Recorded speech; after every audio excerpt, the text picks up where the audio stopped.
Hello YouTube, this is Rhino Dan.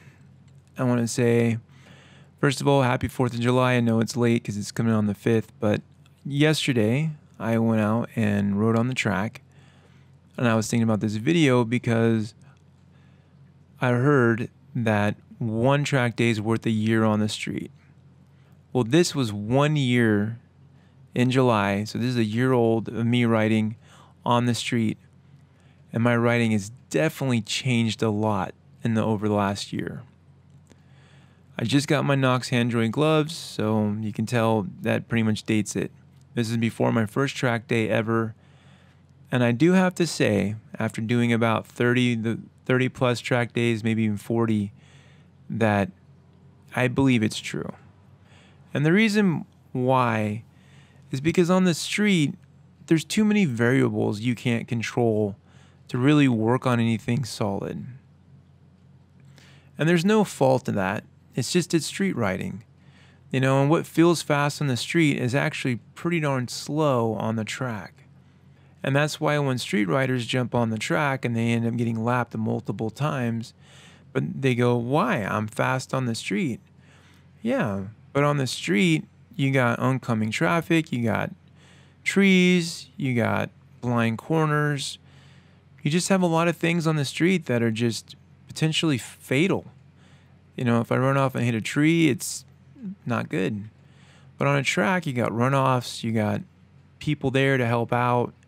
It's just different. So on the track, I'm able to feel and sense more what I'm doing than I ever could on the street. So on the street, let's say about 10% of my mental focus is on what my body's doing, and 50% on my environment, oncoming cars, things around me, everything else, right? And then that leaves me right there with 40% left. Well, the other 40% is my entry speed, the corners, where I'm at. All that stuff right there is what's left of my 100% of attention. Now, that's even less if you have to worry about operating controls, counter steering, everything else. This is assuming that you're a decent rider. So everything is assuming that you're a decent rider. So here's me a year later, and my body position's drastically changed. I am not the same. I've lost a bunch of weight, 70 plus pounds. But that just goes to show that things have changed. My lean angle's changed, my body position's changed, I'm more aggressive on the bike, and here's some of the results of it. Yeah, you're going to say, oh, it's Stockton again, blah, blah, blah. We see this all the time. You do. But this was taken today, and the relevance is about to come really soon. And the reason why this is really important, because I pushed the front end, I tucked the front end, and it scared the crap out of me, but it didn't stop me from riding. And you're going to see me continue on after the whole front end almost lost it. And if I didn't have some experience, I probably would have crashed. But because I didn't crash and I didn't freak out, I was able to keep on my two wheels and keep on riding. And that is experience.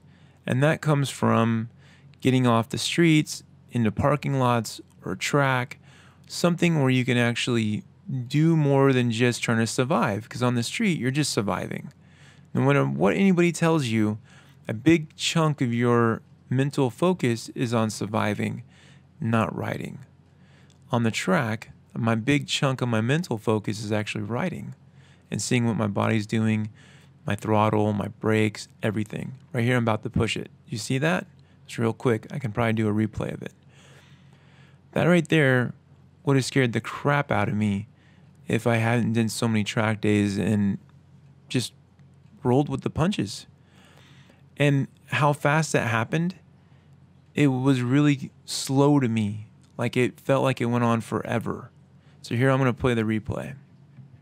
The real testament that I've gained from the track days is the fact that I didn't crash.